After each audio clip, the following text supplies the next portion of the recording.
It happened so fast, I almost didn't believe my own eyes. One moment my wife and I were walking down the baking aisle, her hand gently resting on her round belly, glowing with that quiet joy only an expectant mother carries. The next, a sharp voice cut through the hum of carts and murmured conversations. "Move already! Some of us have places to be." I turned to see her, short blonde bob, oversized sunglasses indoors, designer purse slung over her arm like a badge of superiority. Karen. That's all I could think when I saw her. My wife, always one to avoid confrontation, smiled softly and shifted a step aside, careful not to bump the towering display of flour sacks. But apparently, that wasn't enough. In a flash, Karen shoved her shoulder hard against my wife, sending her stumbling sideways with a small cry of surprise. Time seemed to slow. Her arms flailed instinctively to protect her stomach as she twisted to avoid falling. I lunged forward, catching her just as her knees buckled. The world around us fell silent.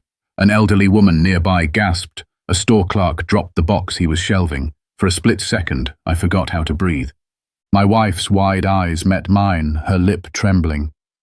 "I think I'm okay," she whispered, cradling her belly. The baby, our baby. My heart pounded in my ears, fury and fear tangled in my chest. "You pushed a pregnant woman," I snapped, my voice shaking. Karen scoffed and rolled her eyes. "She was in my way. Maybe she shouldn't be out if she's so fragile." That was it. I looked around and spotted the store manager rushing toward us, radio crackling. I pointed directly at the security camera overhead. "Get the footage, now." This wasn't over, not even close. That morning had started like any other. The sun was peeking through our kitchen window, casting a soft golden light across the room. My wife stood by the counter, gently rubbing her belly in slow, absent-minded circles, while humming a tune only she and our unborn child seemed to understand. We were just a few weeks away from meeting our baby, a little girl, according to the last ultrasound, and every day felt like a new chapter in a story we couldn't wait to tell. We had planned to keep the day simple, a grocery run, maybe grab a coffee afterward, and then home to finish setting up the nursery. The car ride to the store was filled with laughter and idle chatter about names we were considering. Emma was still a front runner, though I had a soft spot for Clara. My wife teased me about my traditional taste in names as she adjusted her seatbelt over her bump. I remember glancing at her profile and feeling an overwhelming wave of love and gratitude. Life wasn't perfect, but this was ours.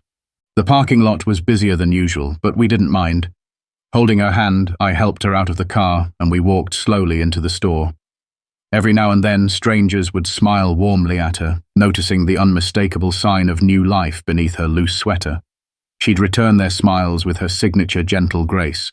Moments like those reminded me how kind the world could be when it wanted to be. Inside, we moved methodically through our list. Fruits, veggies, baby wipes, some frozen meals for when the sleepless nights began. We lingered in the baby aisle longer than we needed to, admiring tiny onesies and debating whether we already had too many. My wife's laugh echoed softly through the aisle when I held up a ridiculous pair of bunny-eared booties. By the time we reached the baking section, the cart was half full and we were already talking about dinner plans. It was a day like so many before it, ordinary, peaceful, wrapped in the simple joy of two people building a life together. We had no idea that one act of cruelty was about to shatter the calm and set events in motion we couldn't have predicted. We were almost done with our list when I noticed her for the first time. It wasn't her appearance that caught my eye, but the way she moved through the store, as if it belonged to her alone. She cut off an elderly man trying to grab a carton of eggs, huffed loudly when someone paused too long in front of the cereal, and barked at a young employee to restock an item faster. There was an air of entitlement about her, thick enough to make the air feel heavier. I nudged my wife gently and whispered, "Steer clear of that one." She smiled knowingly, the kind of smile that said she had seen her fair share of entitled shoppers, but had no interest in engaging with them. We made our way toward the next aisle, but it seemed fate, or poor timing, had other plans. In the baking aisle, we found ourselves side by side with her again. My wife reached for a bag of flour just as the woman's cart came screeching to a halt beside us. "Excuse me," the woman snapped, though there was plenty of room to pass. My wife, ever the peacemaker, offered a polite smile and shifted closer to our cart to give her space. But rather than accepting the gesture, the woman sneered and muttered something under her breath about people thinking they own the place. I felt a flicker of irritation but bit my tongue. It wasn't worth it. Not today. We resumed our shopping, moving slowly so my wife wouldn't strain herself. A moment later, I heard a sharp sigh behind us. "Can you move? Some of us don't have all day." Her voice was louder now, drawing glances from other shoppers. My wife turned and said softly, "I'll just be a second. Almost done." She was kind, patient, her tone calm, but it seemed kindness was not what this woman wanted. "Unbelievable," the woman spat, shifting her weight impatiently. I could see my wife's shoulders tense. I reached out, placed a reassuring hand on her back. "Let's just finish up," I whispered. We didn't know it yet, but the simmering tension was about to boil over, and this brief encounter was just the beginning of something far uglier than we could have imagined. We moved a few feet down the aisle, hoping to put some space between us and her, but it wasn't enough. Her cart came rattling behind us, each wheel squeaking louder than the last. My wife reached for a small bag of sugar, her hand trembling slightly now, while I stood close by, trying to shield her from the growing hostility that seemed to radiate from the woman. I could feel my own pulse quicken, my protective instincts flaring, but I didn't want to cause a scene. Not here, not with my pregnant wife standing between us, and whatever trouble this stranger seemed eager to stir. "You people think the world revolves around you," the woman hissed, loud enough for anyone nearby to hear. Heads began to turn. A mother with a toddler glanced over nervously and steered her cart in the opposite direction. An older man furrowed his brow and lingered near the end of the aisle, as though deciding whether he might need to step in. My wife drew a steadying breath and turned, her voice calm but firm. "Ma'am, please. There's no need to be rude. I'm doing the best I can." Wrong move. The woman's eyes flashed with something close to triumph, as if my wife's attempt at civility was an invitation to push harder. "Oh, look at you," she sneered, voice dripping with sarcasm. "Playing the fragile little pregnant card. Maybe if you can't handle a simple grocery trip, you should stay home where you belong." I clenched my fists at my sides, fighting every urge to respond.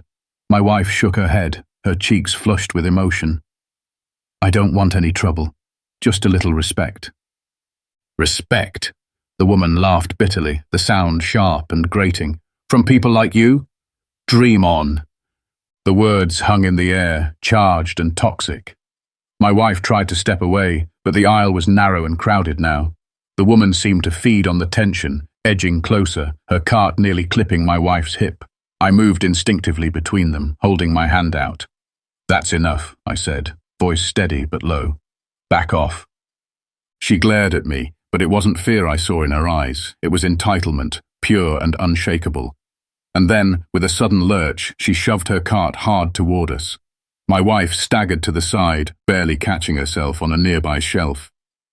That's when the breaking point came. My wife straightened, her voice trembling but clear. "Stop. I'm pregnant. Please." The woman's lips curled into a smirk. "Not my problem," she said, and in one swift, deliberate motion, her shoulder struck my wife with enough force to send her reeling. Gasps echoed around us. The store fell still, and in that suspended moment, every instinct I had screamed that this was no longer just about words. This had become something far more dangerous. It happened so quickly my brain struggled to keep up. One moment, I was watching my wife try to maintain her composure, her voice pleading for calm, her hands protectively cradling the life growing inside her. The next, that woman, Karen, shifted her weight and drove her shoulder straight into my wife's side. It wasn't accidental. It wasn't a careless bump. It was deliberate, calculated, malicious. Time seemed to slow as my wife's body jerked sideways. Her eyes widened in shock, a sharp gasp escaping her lips. Her arms instinctively wrapped around her belly as she stumbled. My heart shot into my throat. Before I could think, my arms were already moving, reaching for her. I caught her just as her knees gave way, the two of us sinking awkwardly to the floor beside the baking display. There was a moment of eerie silence. The kind that descends when something terrible happens and everyone is too stunned to react. A small bag of flour tumbled from a shelf and burst open beside us, sending a cloud of white dust into the air as if to mark the scene. I barely noticed. All I could see was my wife's pale face and trembling lips. "I'm okay," she whispered breathlessly, though her voice betrayed her uncertainty. Her hands remained locked around her belly, her knuckles white. I glanced down, scanning her for any sign of injury. No blood, no outward wounds. But what about the baby? I looked up sharply. Karen stood a few feet away, arms crossed, eyes cold and unapologetic. "She was in my way," she said with a shrug, as if that excused everything. "Maybe next time she'll think twice." A wave of red-hot fury surged through me. I rose to my feet, shaking with adrenaline. "You pushed a pregnant woman," I said, voice trembling but loud enough to carry. Several shoppers had gathered by now, their faces a mixture of shock and outrage. Karen rolled her eyes and scoffed. "Don't be so dramatic. She barely lost her balance." I turned to the store manager who had just arrived, wide-eyed and clutching a radio. "There are cameras," I said urgently, pointing to the nearest one mounted high on the wall. "Get the footage, now." The manager nodded quickly and spoke into his radio, calling for security. Karen's smug expression faltered for a fraction of a second, just enough for me to see that even she understood the gravity of what she had done. By now, a clerk had fetched a small chair, and I helped my wife into it, keeping one arm around her shoulders. She was trembling. Tears welled in her eyes, though she fought to hold them back. "Are you sure you're okay?" I whispered. She nodded faintly, her gaze still locked on Karen.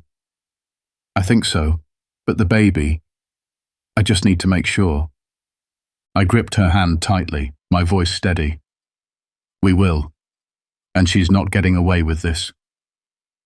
The store buzzed with whispers, eyes now firmly on the woman who had turned a simple shopping trip into a nightmare. But the truth was about to come to light, and Karen had no idea her actions were already sealed in cold, unblinking video. The store manager's voice crackled through the handheld radio, sharp and urgent. "I need security to the baking aisle now. We have an incident." Around us, the aisle had transformed into a tense circle of onlookers. Some whispered among themselves, shaking their heads in disbelief. Others stood frozen, eyes darting between my wife, now seated pale and shaken, and Karen, whose smug mask was beginning to crack. Karen folded her arms defiantly, chin tilted upward. "This is ridiculous," she said loudly. "She's milking this for attention. I barely touched her. People need to learn not to overreact." I could feel the heat rise in my chest. I wanted to shout, to make her understand the gravity of what she'd done, but I forced myself to stay calm. My wife needed me steady. I crouched beside her, holding her hand as she took deep, slow breaths. The baby, that was all that mattered now. Within minutes, a burly security officer arrived, followed closely by a second manager. The first manager spoke quickly, gesturing toward the overhead camera. "We need that footage pulled immediately," he said. "And we've called the police." His gaze flicked toward Karen, stern and assessing. "Ma'am, I'm going to have to ask you to stay here." Karen's expression twisted into something between outrage and disbelief. "You can't be serious. You're taking his word for it." She jabbed a manicured finger in my direction. "You can't prove anything. It was an accident." "The footage will speak for itself," the security officer replied calmly, though his eyes were watchful. "Please remain here until the police arrive." Karen huffed, tossing her purse onto her cart with a dramatic flair. "Fine, but when this turns out to be nothing, I expect an apology." The minutes stretched painfully long. I kept my arm around my wife, whispering reassurances I barely believed myself. A kind woman from the crowd approached and quietly handed my wife a bottle of water. "You're so brave," she murmured. "I saw what happened. We all did." I swallowed hard, gratitude tightening my throat. We weren't alone in this. Finally, 2 uniformed officers entered the aisle, their presence parting the crowd. The lead officer knelt beside my wife first, his tone gentle. "Ma'am, are you injured? Do you need medical attention?" She shook her head slowly. "I think I'm okay, but I need to make sure the baby is too." "We'll get you checked out," he promised, then rose and turned to Karen. We're going to review the footage. In the meantime, we need everyone involved to remain here for statements." Karen's veneer of confidence began to erode. She crossed her arms tighter, her jaw clenched. "This is absurd," she muttered, voice wavering. The store manager returned, a grim set to his mouth. "The footage is clear," he said quietly to the officer. "You'll want to see it." As the officer nodded and moved away, I caught Karen's eyes. Gone was the arrogance. In its place, a flicker of fear. For the first time, she seemed to realize that her actions were no longer her version of the truth. They were about to become undeniable fact. The tension in the air was so thick it felt almost suffocating. I held my wife close as we waited, the minutes stretching like hours. The officers had disappeared with the store manager and security guard to review the footage in the back office, leaving us in a fragile silence, surrounded by wary shoppers and murmured conversations. Karen stood a few feet away, arms crossed so tightly her knuckles had turned white. The smugness she had displayed earlier had faded, replaced by something harder to define, nervous energy laced with defiance. But her eyes kept flickering toward the hallway where the officers had gone, betraying her growing dread. My wife's grip on my hand tightened. "Do you think they'll really do something?" she whispered, her voice barely audible. I leaned in, kissed her forehead. "They have to. It's on camera. There's no hiding from that." A small group of employees and bystanders hovered nearby, some quietly discussing what they had seen. I overheard fragments of their words. "She pushed her, no question. Disgusting behavior. Can't believe she'd do that to a pregnant woman." Their support was a balm to my fraying nerves, but the final verdict still rested on the footage. At last, the lead officer and store manager returned. The officer's expression was grim, professional. He approached Karen first, voice measured but firm. "Ma'am, we've reviewed the footage. It clearly shows you intentionally pushing this woman. Multiple witnesses corroborate what the video confirms." Karen's face drained of color. Her mouth opened, closed, then opened again as if searching for words that no longer existed. I didn't mean to. She was in the way," she stammered. It wasn't like that." The officer shook his head. "The video tells a different story. You will need to provide a formal statement. At this time, you are being cited for assault." The word landed like a thunderclap. The gathered crowd seemed to lean in, as if collectively holding their breath. Karen's composure shattered. "This is insane. I'll lose my job. This can't happen." Her voice rose to a shrill pitch, tears now pricking at the corners of her eyes. "That's a consequence of your actions, ma'am," the officer replied. "You need to come with us now." As another officer stepped forward to escort her, Karen spun toward me and my wife, desperation etched across her face. "Please, can't we just forget this? I didn't mean to hurt her." The sudden shift from arrogance to pleading was almost dizzying to witness. I stared at her, my own emotions a roiling storm.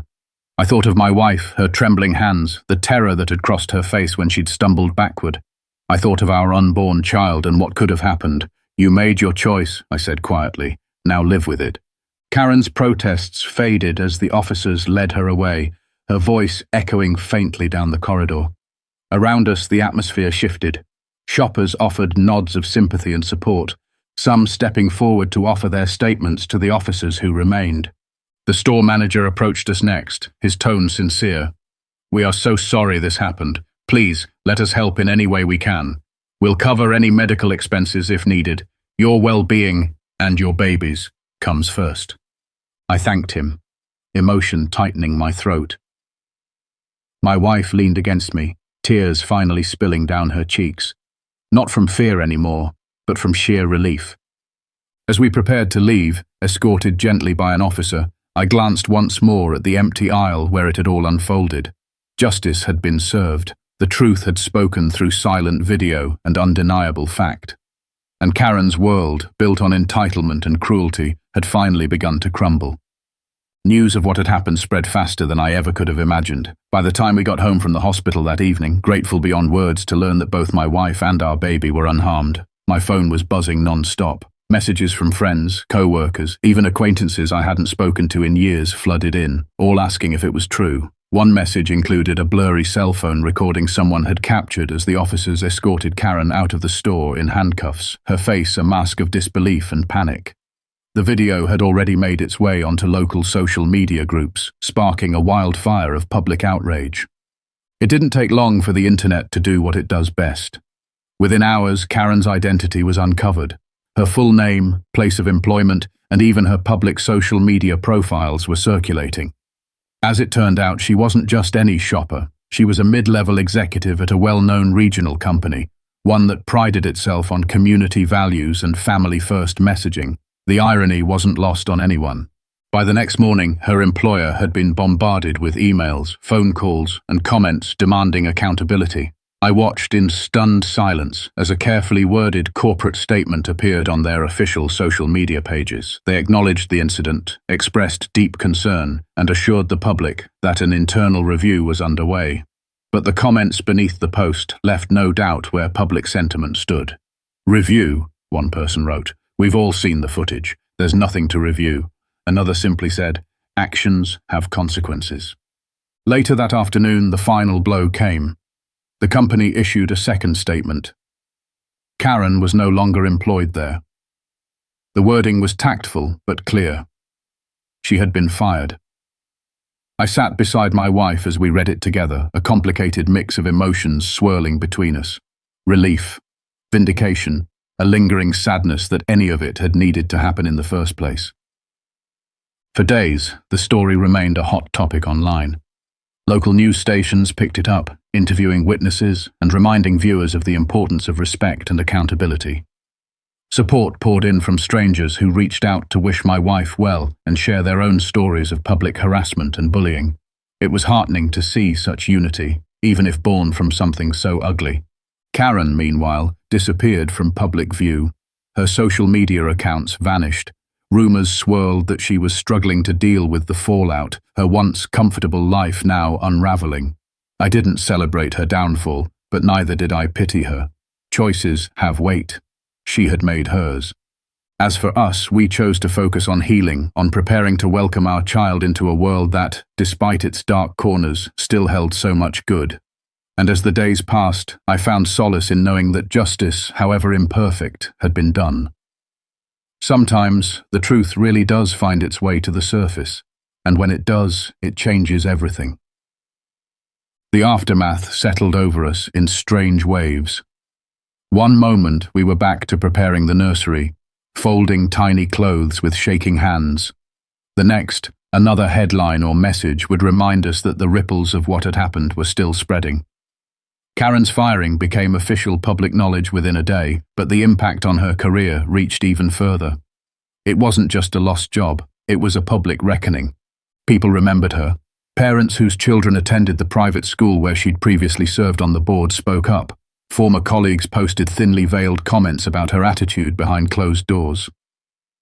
The internet has a long memory, and now it had a fresh target. Every trace of her professional presence was being dissected and questioned. The LinkedIn profile vanished. A local business group quietly removed her name from their leadership list. Her professional reputation, once meticulously crafted, crumbled under the weight of undeniable evidence. Through it all, my wife and I kept to ourselves as much as possible. We answered the necessary questions from authorities, attended a follow-up medical check to ensure both she and our baby remained healthy, and tried to shield ourselves from the relentless buzz of online discourse. It was difficult, though. The grocery store released a formal apology and a personal note to us, which we appreciated. Several witnesses also contacted us to offer further statements or simply express their support. As for Karen, there were whispers that she was attempting to salvage what remained of her image, reaching out to PR firms and even considering legal action to repair her standing. But the truth was too visible, too thoroughly documented. No spin could rewrite the footage everyone had seen. I couldn't muster any satisfaction in her downfall. Not really. I didn't need revenge. What I needed was the reassurance that the world we were about to bring our child into valued accountability and truth. The outcome wasn't about punishing someone for their arrogance. It was about ensuring that actions had consequences, that people couldn't harm others and walk away untouched. In the end, Karen's career was over, her reputation in tatters. But for us, the real victory was quieter, simpler. My wife was safe. Our baby was safe. And that was all that mattered. The rest, we were ready to leave behind. Life slowly returned to its rhythm, though the events of that day remained etched in our minds. The days that followed were filled with a strange mix of relief and exhaustion. We attended every recommended medical check, and each time the gentle thump of our baby's heartbeat brought tears to my wife's eyes and a weight off my chest. We had come so close to disaster. The fragility of that truth was something I carried with me, even as the public attention began to fade. Support from the community was overwhelming. Strangers stopped us in the street, offering kind words and quiet encouragement. Friends and family checked in constantly, making sure we had everything we needed as we navigated the final weeks of pregnancy. It reminded me that while cruelty exists, so does compassion, and that it often arrives from the most unexpected places. As the media storm died down, my wife and I talked often about what had happened, processing it in pieces. There was anger, of course, and disbelief that someone could act with such callous disregard. But beneath that, there was gratitude. We had witnessed firsthand the power of truth, of standing firm when faced with injustice. The security footage had spoken for us when words weren't enough. It had given us a voice that couldn't be twisted or denied. I often thought about Karen in those moments. I wondered if she had learned anything, or if her actions would leave her unchanged, resentful rather than reflective. But ultimately, it wasn't our burden to carry. What mattered was the lesson we carried forward for ourselves and for the child we were about to welcome into the world. That day had tested us in ways we never expected. It had shown us the importance of standing up, even when your voice shakes. It had reinforced that protecting one another sometimes means enduring things you never imagined facing. But most of all, it had reminded us that goodness can prevail when people refuse to look away. As we folded the last tiny onesie and placed it in the drawer, ready for our daughter's arrival, I held my wife's hand a little tighter.